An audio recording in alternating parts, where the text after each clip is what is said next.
Not her real name, obviously. And yeah, our first meeting was straight out of a rom-com.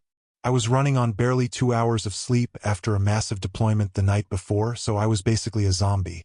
I stopped at a local coffee shop near the office, and in my sleep-deprived state, I managed to knock my entire cup of coffee all over her MacBook.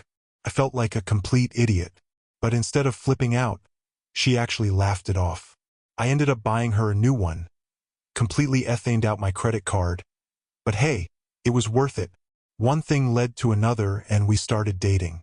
She actually seemed interested when I went on my nerdy coding rants, and in return, I loved hearing her crazy stories about nightmare patients at the dental office. 2 years into dating, we got married. Didn't take long before we had kids. Emma was born in 2016, and Ethan came along in 2019. Juggling a demanding startup job with late-night feedings and endless diaper changes was brutal. There were days I genuinely couldn't remember if I had showered or not. But Laura was incredible with the kids. She cut back her hours at work so she could be home more, and somehow we made it work. Meanwhile, the startup was growing. We went from 5 guys in a shared office to a legit company with about 50 employees. I got promoted first to lead developer, then to engineering manager. God, I was so fucking blind. Jason and his whole CrossFit obsession started creeping into our lives in little ways. I'd get home from work and find him over at our place, helping Laura move furniture or fixing something in the yard. Always shirtless, of course, because apparently when you have abs, shirts become optional. Meanwhile, I was buried in work. At first, Laura was supportive. But then the comments started. Jason says you should make more time for family. Jason thinks work-life balance is important. Jason manages to run his business and still stay in shape. Oh, that's nice, Laura. Except Jason's business is taking gym selfies, while mine actually pays for our mortgage. Then she got really into fitness. And I mean obsessed. Overnight, our grocery bill doubled because everything suddenly had to be organic and grass-fed. Her workout schedule got weird too. At first, it was 3 times a week, normal hours. Then suddenly, it was every single day. Always when I was at work or busy with the kids. She'd come back looking flushed and excited, hair still damp from showering at his gym. And yeah, she was still putting on makeup to go work out. Who the hell does that? Next thing I knew, she was ditching her old Target leggings for overpriced Lululemon sets, because apparently those were better. But the real red flags started with her phone. Laura was never really into technology. She'd leave her phone lying around in random places and barely check it. But all of a sudden, it was like her phone had become permanently attached to her hand. She was always texting, constantly glued to the screen, and every time I was near, she tilted away so I couldn't see. Then she changed her password, something she'd never done before, and refused to tell me what it was. We had always known each other's passwords. Not because we were the snooping type, but in case there was an emergency with the kids. But now, that trust was gone. The worst part wasn't even the secrecy, it was the way she started acting. She was constantly on edge, snapping at me over the smallest things. I'd ask her what she wanted for dinner, and she'd fire back, accusing me of never helping with meal planning. If I tried talking about my day, she'd roll her eyes and cut me off. Not everything is about your precious startup.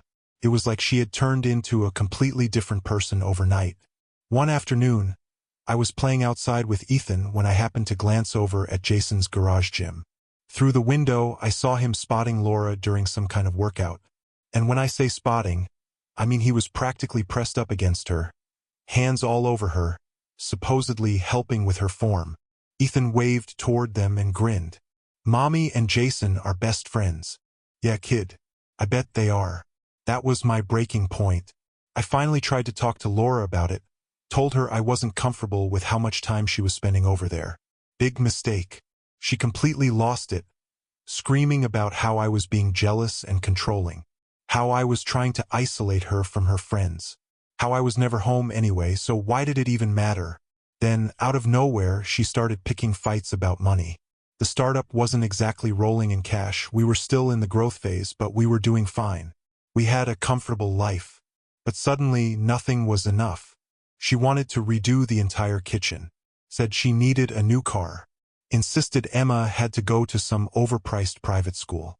When I tried to explain that my compensation was mostly tied to stock options and that the startup salary wasn't sky-high yet, she just stared at me like I was speaking another language. Looking back, I should have known what was happening. Then I started noticing weird charges on our credit card. Expensive restaurants I'd never been to. Hotel stays in our own city. Who books a hotel 20 minutes from home? Then there was a charge from a lingerie store. And let me tell you, whatever she bought, I never saw her wear it. Meanwhile, the kids started acting different too.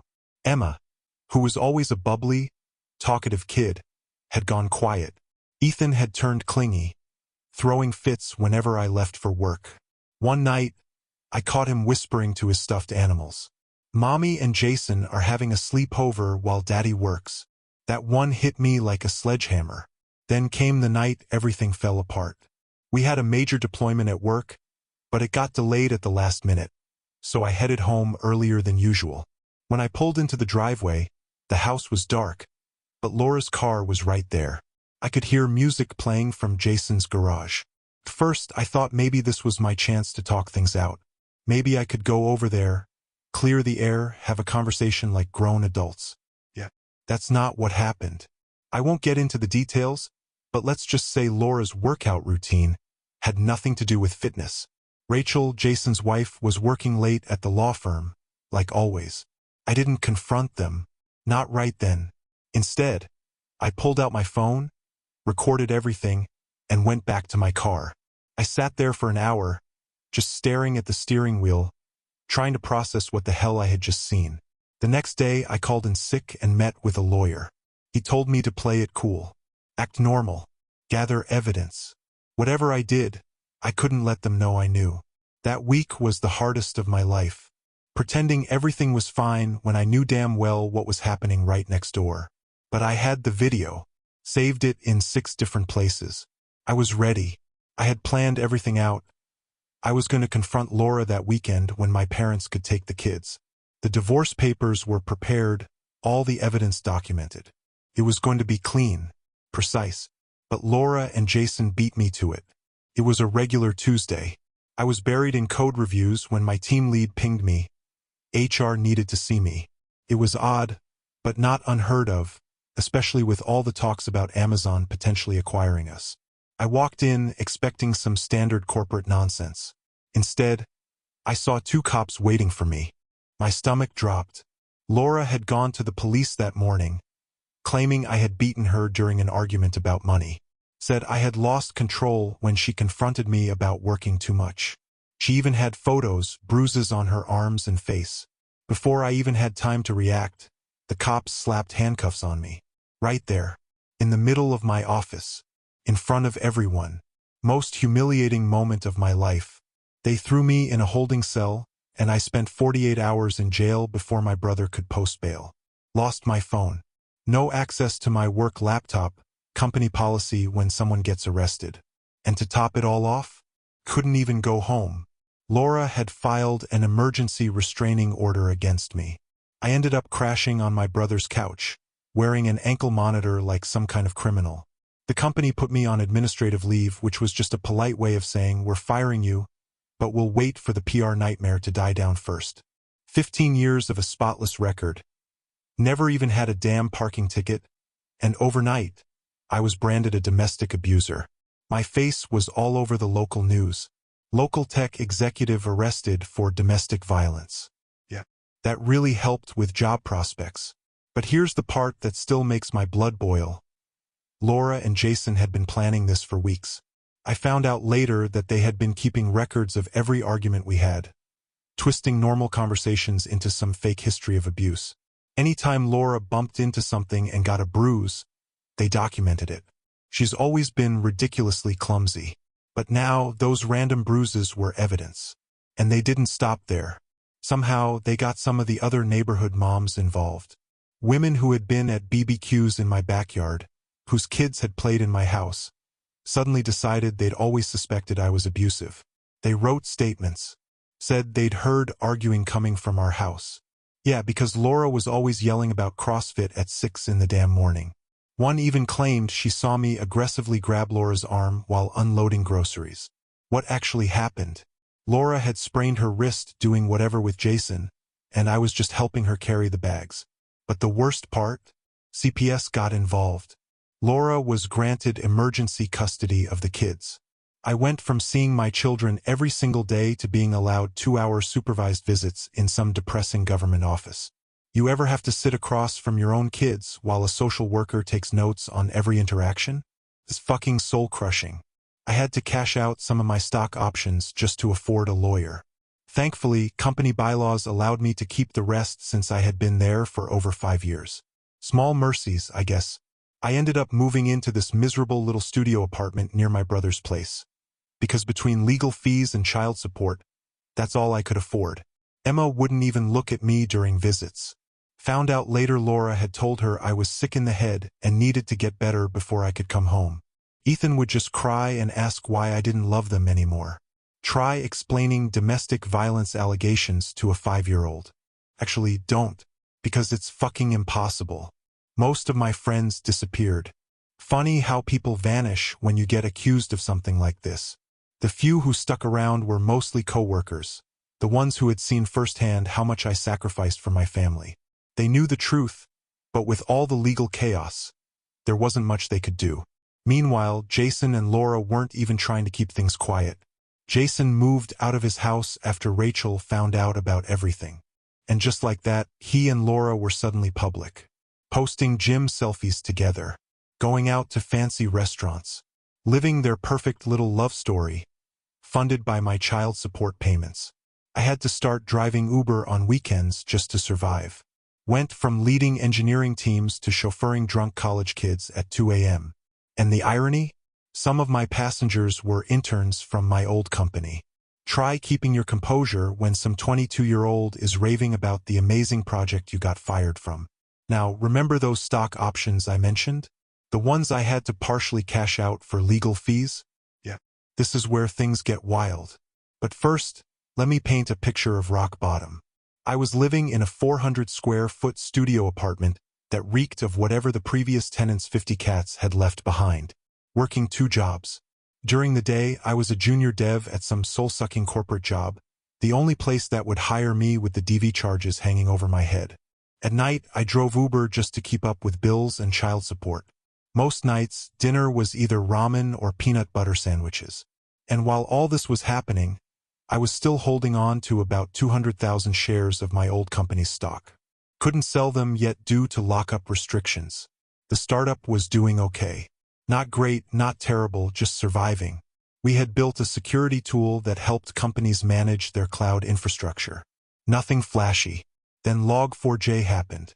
For non-tech people, imagine someone suddenly discovering a backdoor into every company's computer system through a tiny vulnerability no one had noticed.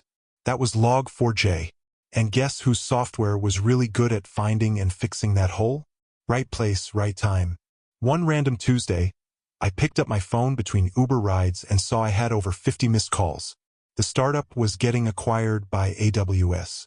Stock price was shooting up from $4 to $247 per share. I did the math like 20 times because I thought I was hallucinating. 200,000 shares. $247 per share. That's $49.4 million before taxes. First thing I did? Threw up. Second thing? Called my lawyer. Third thing? Threw up again. Now this is where things get fun. The acquisition made headlines. Local tech startup acquired by Amazon for $2.1 billion. And buried somewhere in the article? My name. Listed as one of the early employees. Guess who reads local tech news? Laura's lawyer. Within 24 hours, I got an email from Laura. The first one since my arrest. All sweet and caring, like we were still best friends. Hey, hope you're doing well. Been thinking about our situation. Maybe we should talk about what's best for the kids. Translation: I heard you're rich now. Let me get my claws in. I didn't respond. Took a screenshot. Sent it to my lawyer. Then I went back to my Uber shift. Needed to keep up appearances until the acquisition was finalized. 3 months left. I wasn't about to let Laura screw this up for me. But she wasn't done. The very next day, Jason just so happened to show up at my regular coffee shop. Total coincidence, right? He tried to act casual, like we were old pals. Hey man, water under the bridge, right? We all make mistakes. Laura's really sorry about everything. Oh yeah? She's sorry she accused me of beating her. Sorry she got me arrested. Sorry she took my kids. Sorry she destroyed my reputation. But now that I'm worth millions, we should totally be friends. Real convenient change of heart.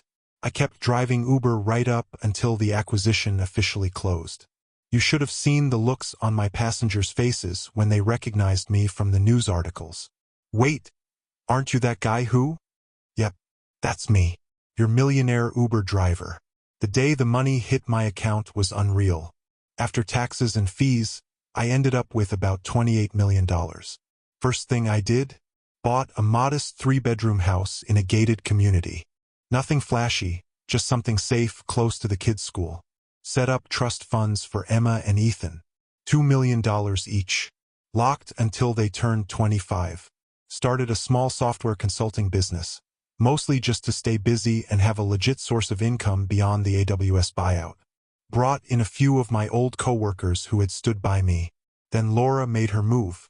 Got served at my new house. She wanted half of the acquisition money, claiming we were still technically married when the stock value increased. Plus back child support, recalculated based on my new net worth. And, of course, primary custody. Because obviously, a violent abuser shouldn't have millions to spend on his kids. The irony? If she hadn't set me up, if she hadn't forced me to cash out some shares early, she might have had a case for half. But here's the funny thing about documented false domestic violence accusations. Then, one Sunday morning, she showed up at my house. Hadn't seen her in person since the court dates. She looked different. Dressed in cheap Target clothes instead of her usual head-to-toe Lululemon. Barely any makeup. As puffy like she'd been crying. Can we talk? Like we were in some damn Lifetime movie. It's about the kids. With Laura, it was always about the kids. At least when it was convenient for her. Funny how they weren't her priority when she was busy destroying their father's life. But I let her in. Not because I trusted her. Oh, trust was long gone. But I had security cameras running in every room, and my phone was recording in my pocket. Paranoia? No, just experience. She sat on my couch, tears already streaming down her face before she even said a word. Jason had manipulated her. That was her story. He convinced her I was cheating. Projection much? Told her I was planning to leave her broke and take the kids. Coming from the guy who literally helped frame me for domestic abuse. He was so controlling, she sobbed. He made me file those charges. I was scared and confused. Sure, Laura. And those bruises just magically appeared? Those witness statements just wrote themselves? Then she dropped the real bombshell. I know I messed up, but I'm still legally your wife. The stock value increased while we were married. I deserve half for the kids. Fucking hell. This woman had me arrested. Took my kids. Nearly destroyed my career. And now? Now she wanted half my money? The audacity was almost impressive. She watched me carefully, gauging my reaction. The kids miss you, she added, softening her voice. We could be a family again. Start fresh. Yeah, because nothing says fresh start like false domestic violence charges. She had rehearsed this whole speech. Talked about how she'd gone to therapy. Doubt. How she'd realized her mistakes. Sure. How Jason had been the real abuser. Ironic. She even brought up our first date at that coffee shop, like some nostalgic trip down memory lane was going to make me forget everything. Meanwhile, my phone kept buzzing. Turned out she had already told her lawyer she was attempting reconciliation. Trying to build a fake paper trail. A nice little we're working things out narrative just in time for the money to hit. And then came the pity party. She whined about her hard life in a tiny apartment. Karma's a bitch, huh? Complained about working extra shifts at the dental office. Oh no, actual work. Said she could barely afford the kids' activities. Maybe stop buying $200 leggings? I never wanted any of this, she said, voice shaking. Jason made me think you were this monster. But now I see. He was the real monster, right?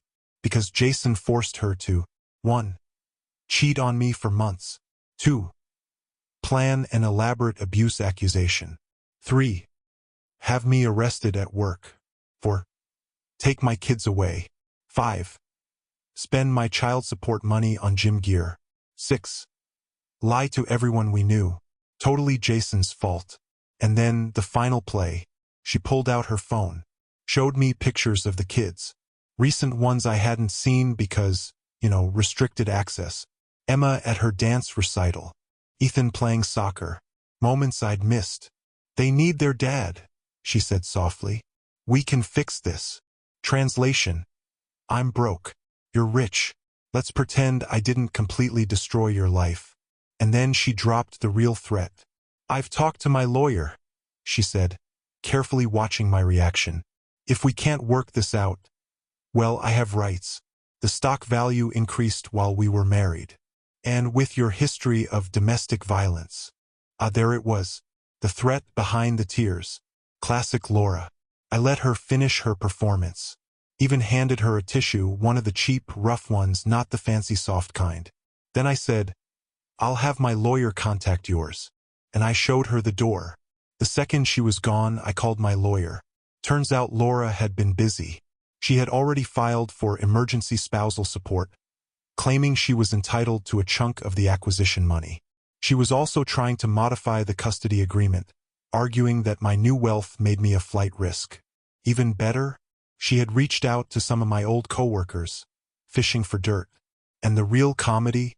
She was still posting inspirational Instagram quotes about rising above negativity and finding your truth. That plus gym selfies with her new trainer. Guess Jason got replaced. But you guys aren't gonna believe what happened in court. Remember those security cameras I mentioned? Yeah.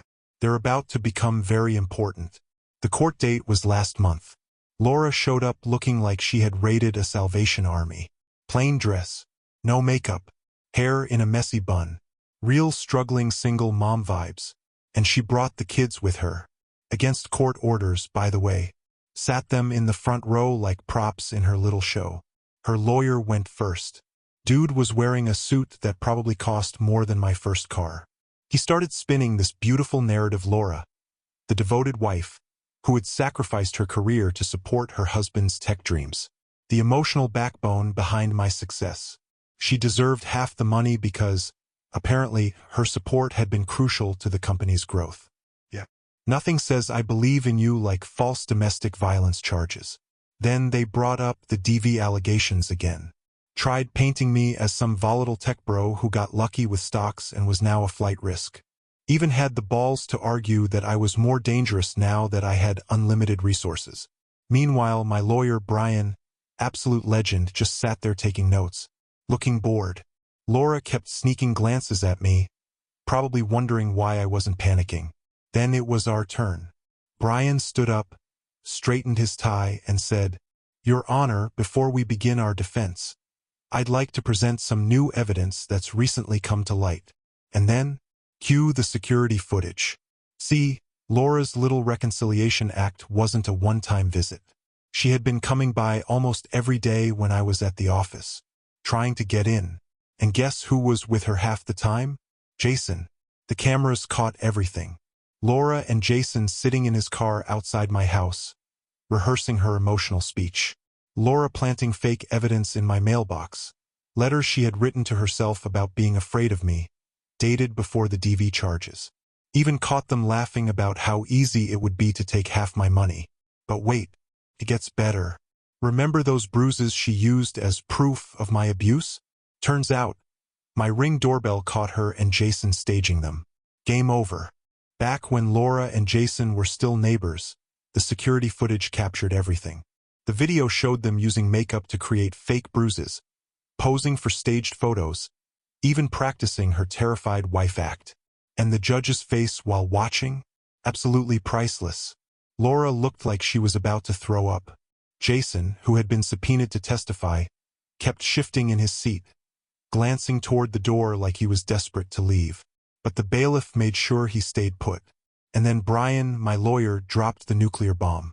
Turns out Laura and Jason had pulled this same scam before. He had found 2 other victims, both successful tech professionals, both falsely accused of abuse, both completely drained in their divorces. Laura and Jason had perfected this con. It wasn't just me, but the real MVP of the courtroom, Rachel, Jason's ex-wife. She's a lawyer herself and had been quietly building a case against them for months. She came to court with an entire file of evidence. Texts, emails, bank records, all proving how they had split the payout from their previous scams. By the time Brian finished laying it all out, Laura's lawyer looked like he wanted to crawl under the table. He started backpedaling so fast, I thought he might fall over. Your Honor, my client may have been confused about certain events. Yeah. The judge wasn't buying it. Called a recess. Came back an hour later looking pissed as hell. Laura's claim to my stock money? Denied. She was ordered to pay my legal fees. And, to top it off, the judge referred the entire case to the district attorney for potential fraud charges. But the best part? The custody modification. After seeing literal video evidence of Laura and Jason plotting against me, the judge ordered an emergency custody evaluation. For now, the kids are with me full-time while Laura is investigated for perjury and fraud. And Jason, dude ran the moment court adjourned. Literally sprinted toward the parking lot. Too bad for him. Rachel's new boyfriend is a cop. He caught him real quick. Final update. A lot has happened in the last 3 months since that court showdown. First off, Laura and Jason? Arrested. Turns out running multiple fraud schemes across state lines gets the feds involved. The FBI had been quietly building a case against them for weeks. They uncovered 3 more victims besides me. All tech guys. All hit with false DV charges. All wiped out in rigged divorces. Laura and Jason had perfected this scam. But now, the game was over. As for the kids, they're with me permanently now. Not gonna lie, it's been rough. 2 traumatized kids. 1 dad learning on the fly how to be a full-time parent. Pure chaos. First week, I burned dinner 3 times, sent Emma to school with mismatched shoes, and completely forgot about Ethan's show and tell day. But we're figuring it out. Got them a child psychologist who specializes in parental alienation cases. Dr. Megan, not sharing her full name for privacy, has been amazing. Emma finally opened up about how Laura and Jason coached her to say she was afraid of me. Ethan had been told I didn't want to see them anymore because I loved money more than them. Who does that to their own kids? The new house situation worked out better than expected. Moved us to a safe neighborhood, good schools, nothing flashy. Set up a gaming room for Ethan, kid is obsessed with Minecraft. Let Emma design her own bedroom. It's currently very pink. Security system that could rival Fort Knox, but hey, it makes them feel safe. Started working from home full-time. My consulting business is doing well, but the kids come first now. Got a solid team handling most of the projects while I focus on being dad. Funny how life works. I spent years chasing success in tech. And now, my biggest accomplishment is making Ethan laugh at my terrible dad jokes. Laura's looking at 15 to 20 years in prison for fraud, perjury, and a whole list of other charges. Her lawyer tried cutting a deal, but the feds aren't playing around. Turns out the government really doesn't like organized fraud targeting tech professionals. Who knew? And Jason folded like a cheap lawn chair the second the FBI turned up the heat. Dude literally cried in custody. Blamed everything on Laura. Said she was the mastermind. Probably true. And he was just a victim of her manipulation. Definitely BS. Even with his sob story, he's still looking at a minimum of 10 years. Rachel, Jason's ex, has been surprisingly great through all of this. She's been working with the feds to build their case and has even been a huge support for the kids. They remember her from back when we were neighbors, and now she comes over sometimes to bake cookies with them. No drama, no hidden agenda, just someone who actually cares about 2 kids who've been through hell. The money situation? Handled. Set up proper trusts for Emma and Ethan.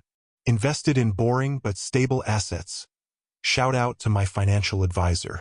And I started a foundation to help fathers fighting false DV allegations. So far, we've already helped 3 dads get their kids back. Dating? Yeah. Hard no for now.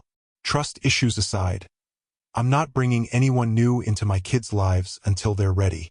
They've been through enough adult drama for a lifetime. But some unexpected good came out of all this. Remember my old company? The one that fired me after Laura's false charges? Their CEO called me personally to apologize. Offered me a consulting gig. I declined. But he also wrote a public letter clearing my name. Didn't need it anymore. But it meant something. Emma's doing better in school now. Her teachers say she's smiling again, participating in class. She's joining the science club next semester. Looks like she got her dad's nerd genes after all. Ethan is still Ethan. Endless energy. A heart too big for his little body. He's decided he wants to be a game developer when he grows up, one who helps people. The neighbor who wrote a false statement against me stopped by last week to apologize. Said Laura convinced her I was dangerous. Showed her fake evidence. We're not going to be friends. But at least it's one less person looking at me like I'm a monster. Some days are still hard. The kids have nightmares sometimes. Emma gets anxious if I'm out of sight for too long. Ethan asks at least once a week if I'm sure I want them living with me. But we're healing. One day at a time. TLDR. Ex-wife and CrossFit bro? Facing federal charges. Got my kids back. Focusing on being a dad and helping other fathers in similar situations. Edit. Holy shit. This blew up. Thanks for all the support. Edit 2. Yes, the foundation is legit, but I'm not sharing links. Don't want to dox myself. Edit 3. If anything major happens with Laura's case, I'll update. But for now, I'm focusing on my kids and our fresh start. Final note. Changed some small details for privacy. But the core story, 100% real. If you're a father going through something similar, document everything. Get a good lawyer. Don't give up. Your kids need you. Thank you for watching. Don't forget to subscribe and like.